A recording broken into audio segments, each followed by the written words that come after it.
क्या कह रहे हो कार्तिक? मुझे तो कभी थैंक यू नहीं बोला। ऐसे मत बोल यार। आई लव यू भी बोला है। यार alright, now let's start with another question बच्चों। इलस्ट्रेशन 10। देखो मैं बहुत सारी इलस्ट्रेशन क्लास में ही करवाता हूँ इस चैप्टर में, for the very simple reason पुत्र। जैसे इंटरनल में भी मेजर मैंने क्लास में कराई थी, because I believe in doing साथ के साथ। इलस्ट्रेशन 10 करने से पहले मैं बात करना चाहता हूँ। आग बुझाओ आग लगाओ। सर नहीं समझ आया। सैटरडे टाइम का न्यूज़पेपर, गंजा और गंजे के सर पे बाल। इंग्लिश में बोलूं तो बिफोर एंड आफ्टर। ये वर्ड बिफोर एंड आफ्टर को हम क्वेश्चंस में कैसे यूज करते हैं आज देखेंगे थ्रू इलस्ट्रेशन 10। आज देखेंगे through illustration 10। Now illustration 10. The balance sheet is given on 31st March 20. It means my financial year is 1920, starting on April 19 and ending on March 20. This is the balance sheet. When I look at the balance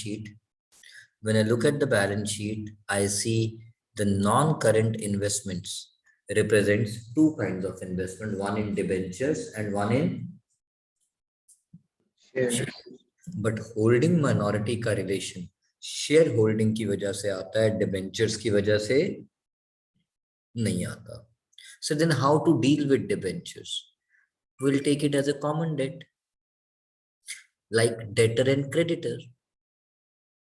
now I repeat, ये जो हम holding और minority के relationship के बारे में बात करते हैं वो किससे आता है? शेयर होल्डिंग से, ना कि डेट से। इज दैट पॉइंट क्लियर बच्चा बाटी?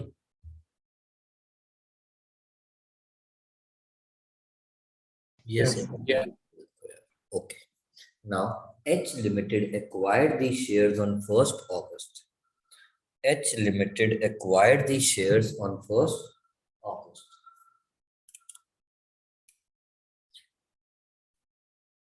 Date of acquisition. सर इसमें फिर डिवाइड होगा ना प्रॉफिट? Yes, मेरा बॉस। 1st August 2020. ये गलत है यार, ये डेट्स गलत कर गया बच्चों। या 1st August 19 करोगे, इसको 1st August 19 कर देना बेटा, ये मिस प्रिंटिंग है।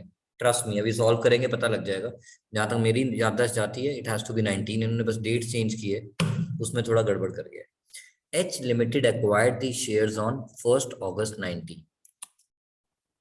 मेरा करंट फाइनेंशियल ईयर है 1st April 19 to 31st March 20, and the date of acquisition is 1st August 19. April, May, June, July.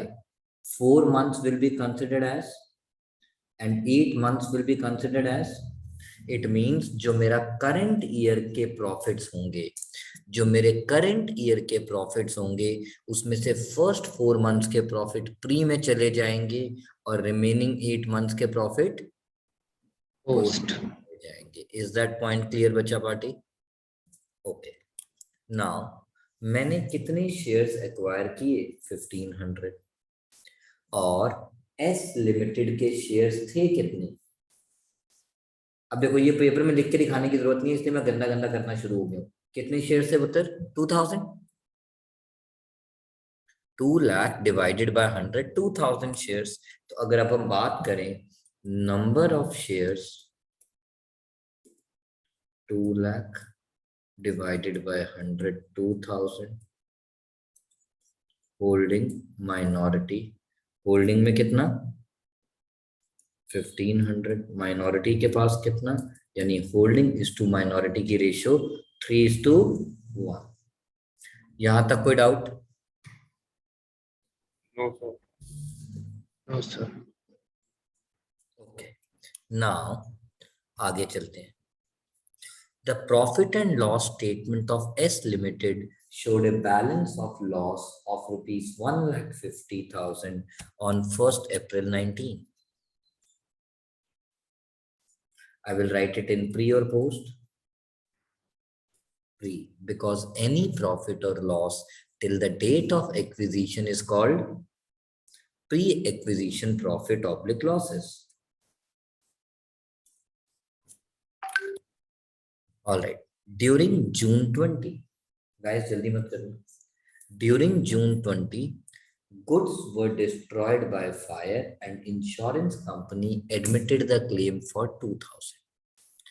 Goods were destroyed by fire and insurance company admitted the claim for 2,000.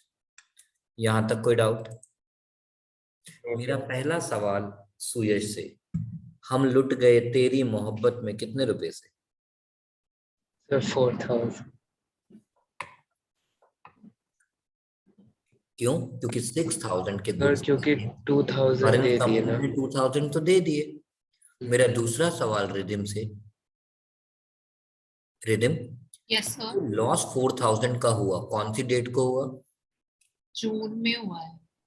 इसका मतलब the loss June 20 falls or Pre-acquisition. this loss belongs to Pre-acquisition cost. or loss by fire loss 4,000. वो 4,000 कैसे आया? 6 minus 2 belongs to pre-acquisition period.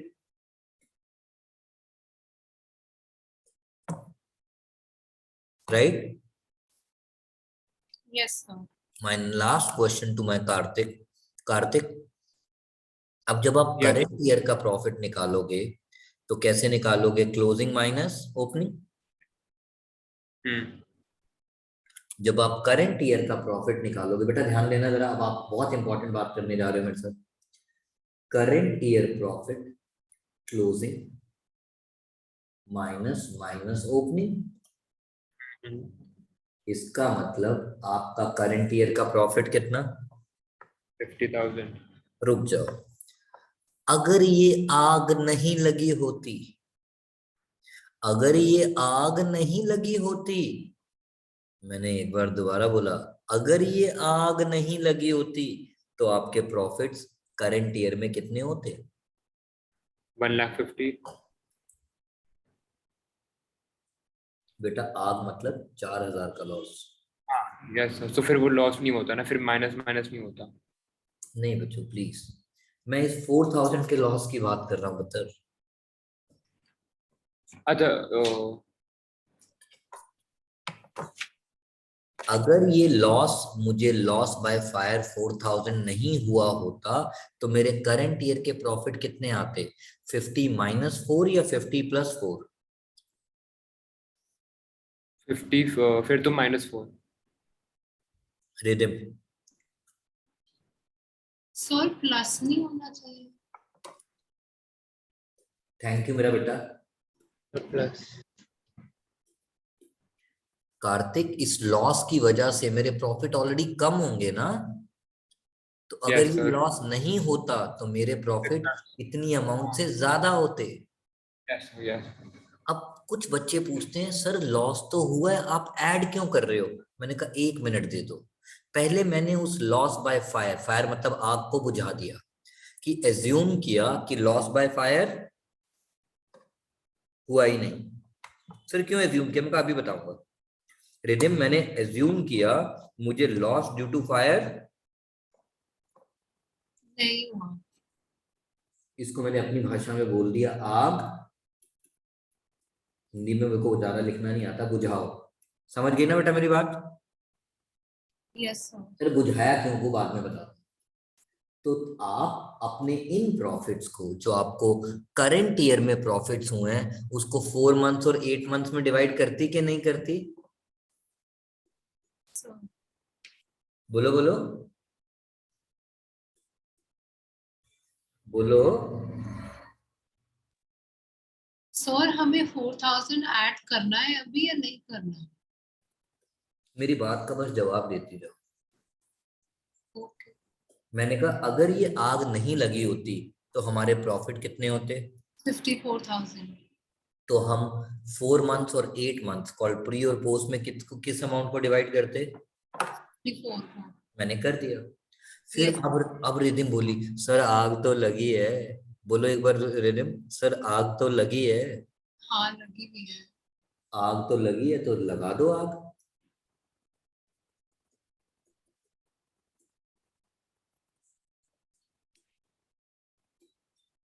Meaning there bye, अगर मैं ये step नहीं करूं ऐड करके माइनस करने का, आप तो डायरेक्टली 50,000 को 4 मंथ्स और 8 मंथ्स में डिवाइड कर दोगे बच्चों। Yes sir. और बाय डूइंग दैट आपने इस लॉस का भी इफेक्ट पूरे साल में इनकॉर्पोरेट कर दिया। जबकि वो लॉस स्पेसिफिकली किस पीरियड को बिलोंग करता है? Pre acquisition. This is the reason when a loss has occurred in a certain period, then first you have to undo the effect of loss and then you divide the profit and incorporate the effect of that loss. By doing this, आप उस loss का effect directly उस period में डालते हो वो जिस period को बिलोंग करता है। बिलोंग करता है। Thank you very much. This is the concept of आग बुझाओ आग लगाओ।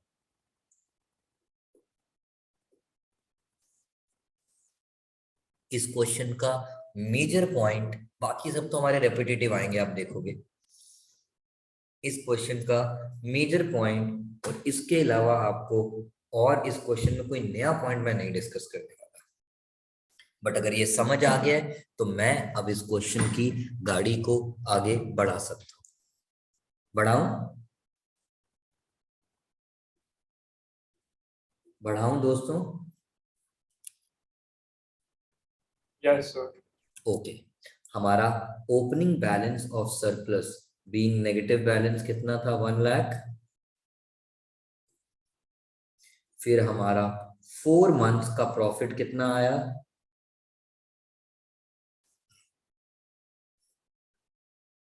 और हमारा पोस्ट पीरियड में सरप्लस कितना चला गया? Is that point clear? Yes sir. Now आगे बढ़ते हैं question. Trade creditor of the goods supplied made a profit, half were in stock, something to do with balance sheet बच्चा party? Okay, now subsidiary company का journal reserve नहीं है तो मैं अब अपने क्वेश्चन को डायरेक्टली सॉल्व कर सकता हूं। कहने का मतलब सबसे पहले इनको किस में डिवाइड कर दो? होल्डिंग और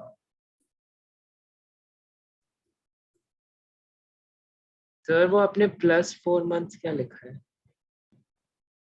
बच्चों ये जो प्रॉफिट था ये 4 मंथ्स का प्रॉफिट था ना, जो प्री हाँ। पीरियड को बिलोंग करता था, हाँ तो उसको भी तो मुझे प्री पीरियड में ही दिखाना है, ये मेरा प्री पीरियड ही तो है। Any profit till the date of acquisition is considered as हाँ वो समझ, अच्छा ठीक है। प्लस 4 मंथ्स करंट ईयर का प्रॉफिट बच्चों जो मैंने ऐड किया, बिकॉज फर्स्ट 4 मंथ्स का profit falls in your pre acquisition period. Yes sir. Is this point clear बच्चों? यस। लॉक कर दूं कार्तिक? Yes sir. अब इसको डिवाइड कर बच्चों 1/4 में। रहने दे, मैंने कर लिया। अब मुझे सबसे पहले क्या सॉल्व करना है? Cost of control. First is gross cost of investment. आपकी ग्रॉस कॉस्ट ऑफ इन्वेस्टमेंट कितनी है? 1,20,000। Yes sir. एड, अब देखो मुझसे गलती होगी, जल्दी जल्दी में इसको कपड़े पहनाना भूल गया। इस बार प्रॉफिट की जगह हमारे पास क्या है? Pre acquisition loss. कितना? 1,02,000 less paid up share capital. Paid up share capital. Now paid up share capital की अगर हम बात करें, paid up share capital 1,500 shares of ₹100 each. इस क्वेश्चन में प्री एक्विजिशन प्रॉफिट्स नहीं है। ओके, क्या ओल्ड बैलेंस शीट में गुडविल तो नहीं है? सर नहीं है। कोई कैपिटल रिजर्व तो नहीं है? सर नहीं है। क्यों पूछ रहा हूँ रिलिम? अब क्योंकि मैं बड़ा बच्चा हो चुका हूँ कि मेरा ये जो आंसर आया गुडविल, इसको जो एग्जिस्टिंग बैलेंस शीट में गुडविल या कैपिटल रिजर्व है उसके लिए एडजस्ट करना पड़ेगा, because we have to show the net consolidated goodwill और capital reserve in the new balance sheet. Is this point clear? Lock कर दूं? Yes is this point clear? Lock कर दूं? क्या देखो बैलेंस शीट में गुडविल 72 आ रही है बच्चा पार्टी? सर 72 ही है। ओके, जस्ट आपको इधर उधर ना भागना पड़े, मैं यहीं पे लिख के बता रहा हूँ। Minority interest, paid up share capital कितना है बच्चों? 500 shares of 100 each minus pre acquisition loss कितना है बच्चों का? 34,000। दिखता जा रहा है आपको बच्चों? मेरे को कुछ बोलना ही नहीं, सिर्फ आप मेरी ड्राइंग को देखते रहो, प्री एंड पोस्ट। और पोस्ट प्रॉफिट कितना है मेरे बच्चों का? 9,000। क्या माइनॉरिटी इंटरेस्ट 25,000 आ रहा है बेटा?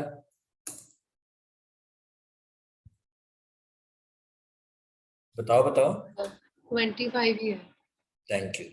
आज पहली बार मैं अपने आप पे एहसान करने जा रहा हूँ, और वो एहसान ये करने जा रहा हूँ, मैं बैलेंस शीट दिखाने जा रहा हूँ आपको। मैं बैलेंस शीट दिखाने जा रहा हूँ पूरी बना के।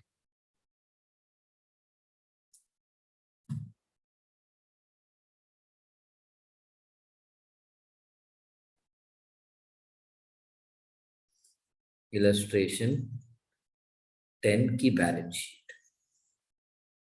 बस नोट्स तो अकाउंट नहीं बनाऊंगा बता, ठीक है? Equity and liability. Before I start making it, मैंने बच्चों को वापस एक चीज याद दिलाई, जीरो काटा, जीरो काटा। यहां तक कोई डाउट बेटा? बोलो बोलो। No doubt. No sir then share holder fund, a item share capital. वो नोट्स जो अकाउंट आप लिखते रहते हो, मैं तो सिर्फ अमाउंट दिखा रहा हूँ। मुझे पता है मेरी शेयर कैपिटल कितनी है, 5 lakh. B item reserve and surplus, reserve and surplus. थोड़ा ध्यान देना बच्चों, गंदा गंदा करके दिखा रहा हूं। मेरा अपना जनरल रिजर्व कितना है? बोलते जाओ तो 1 लाख। 1 लाख मेरा अपना प्रॉफिट कितना है? 80,000। 80,000 मुझे होल्डिंग कंपनी में शेयर कितना मिला? 27,000। मैंने अभी दिखाया ना बच्चों को, ये रहा पुत्र। मुझे होल्डिंग कंपनी में कितना सर शेयर? पोस्ट का हाँ 27 27। Last but not the least, S limited ने गुड्स सप्लाई किए थे एच लिमिटेड को, on which H limited made a profit of 2,000 and half of the goods were still in stock. तो unrealise profit कितना हुआ? बोलो बेटा, अनरियलाइज प्रॉफिट कितना हुआ? आधा मतलब 1,000। बेटा 20,000 के गुड्स पे, 20,000 के गुड्स पे प्रॉफिट था 2,000। इसमें से आधे गुड्स सोल्ड हो चुके हैं, तो इसका मतलब आधा प्रॉफिट कैश में कन्वर्ट हो चुका है। हो आधा प्रॉफिट कैश में कन्वर्ट हो चुका है। तो अनरियलाइज प्रॉफिट कितना बचा? द बैलेंस आधा मेरा बेटा 1,000 1,000। तो मेरा unrealise profit included in stock कितना है? 1,000।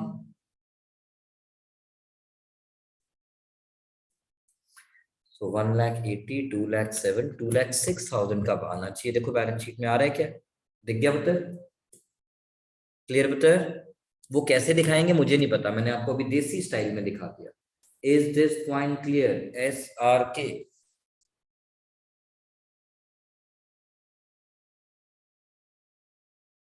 Is this point clear SRK? Yes sir. Okay, reserve and surplus के बाद हमारी ओल्ड बैलेंस शीट में नेक्स्ट आइटम था डिबेंचर्स। मेरी बारी।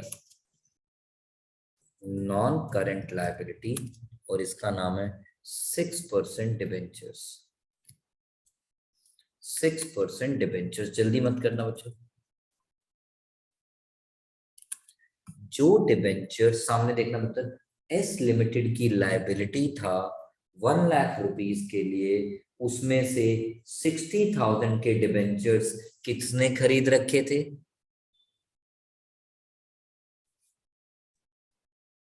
एच लिमिटेड ने एस लिमिटेड के कितने डिबेंचर्स खरीद रखे थे? 60। सो कॉमन डेट कितना? 60,000। Thank you. तो जब मैं न्यू बैलेंस शीट बनाऊंगा तो क्या मैं डिबेंचर्स 1 लाख दिखाऊंगा? कितना दिखाऊंगा? 40,000 क्योंकि 60 और माइनस। प्लीज इसको अब न्यू बैलेंस शीट में शो नहीं करूंगा, क्योंकि ये अमाउंट मेरा कॉमन डेट था। एसेट साइड से भी 60 उड़ गया और लायबिलिटी साइड से भी 60 उड़ गया। लायबिलिटी से 60 उड़ने के बाद 40,000 बच गया, बट एसेट साइड पे तो था ही 60 और कैंसिल भी 60 करना था, तो इसलिए एसेट साइड पे इन्वेस्टमेंट इन डिबेंचर्स इन एस लिमिटेड कितना बचा? 0।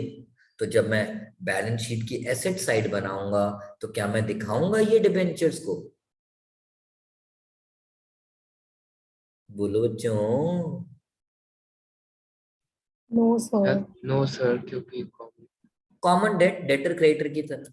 ऑल राइट, आगे चलते हैं। Next item is current liability.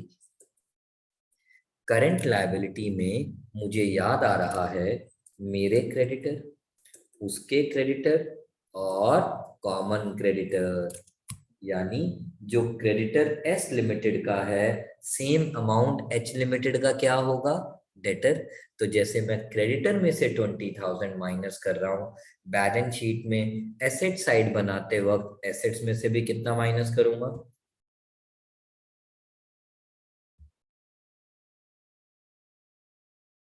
बोलो बेटा। 20,000। थैंक यू मेरा बेटा।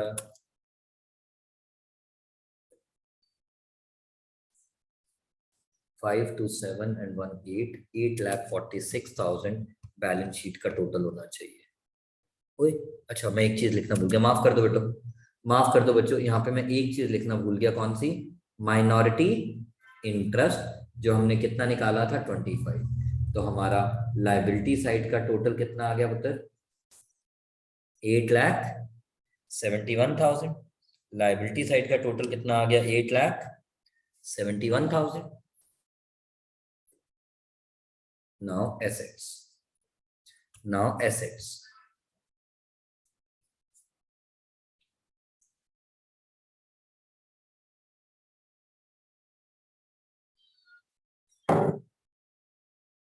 एसेट साइड पे जब हम आते हैं, एसेट साइड पे जब हम आते हैं, हम अपनी क्वेश्चन वाली बैलेंस शीट देखेंगे।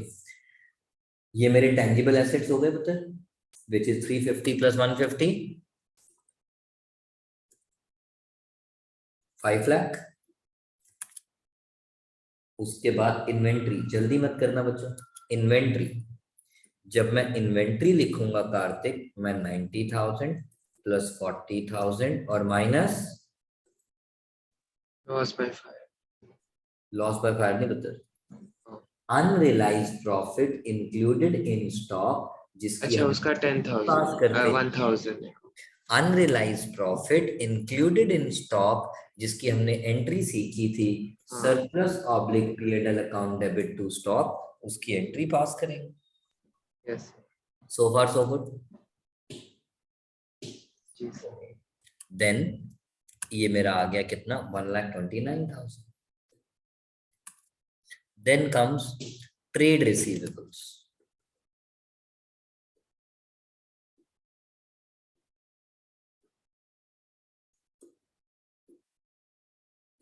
इसमें से मैंने ये 20 क्यों माइनस किया?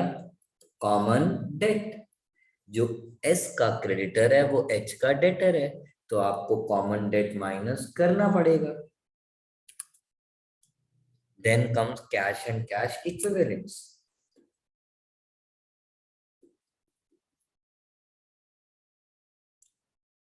which is how much? 75 plus 25, 1 lakh. 5, 6, 7, 8 lakh 9, 52,000 कम पड़ गया। एक बच्चा कहता है सर आप बड़े बुद्धू हो। मैंने कहा क्यों? कहता है सर आप गुडविल रिकॉर्ड करना, सॉरी 72,000, आप गुडविल कॉल्ड इनटेंजिबल रिकॉर्ड करना। बोलो बेटा, बोलो भाई, अरे बोलो,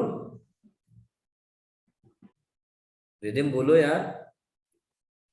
सर आप इंटेंजिबल रिकॉर्ड करना भूल गए। देखो अगर मैं भूल सकता हूं तो आप कोई चौधरी हो नहीं हो ना? No sir. कहने का मतलब मेरा बेटा ये है कि अगर घर पे आप मेरी तरह बैलेंस शीट नहीं बना रहे हो तो प्लीज पेपर में ये गलती करोगे। मैंने जान के की थी अभी, बट आप देख लेना, अगर आप रेगुलरली एटलीस्ट अगर हम 6 क्वेश्चन करते हैं, 3 में बैलेंस शीट नहीं बनाते, तो पेपर में कार्तिक आते जाते भी आपको कोई ना कोई गलती कर जाओगे और आपका पैनिक बटन दब जाएगा बेटा। Yes sir. Is this point clear मेरा बेटा? तो प्लीज मैंने ये बैलेंस शीट एक बार बना के दिखाने की कोशिश सिर्फ इसलिए की, एक बार बना के दिखाने की कोशिश सिर्फ इसलिए की सो दैट आप घर पे प्रैक्टिस करते रहे। तो प्लीज जो भी रिकॉर्डिंग भी देख रहे हैं मेरी इस बात पे गौर फरमाइएगा, नहीं तो आप लोग भी गाना गाएंगे कौन सा, कैसे हुआ कैसे हुआ, तुझे प्रैक्टिस करना इतना जरूरी कैसे हुआ, because full fledge question holding company पे आता है। So till next class, bye bye, bye bye.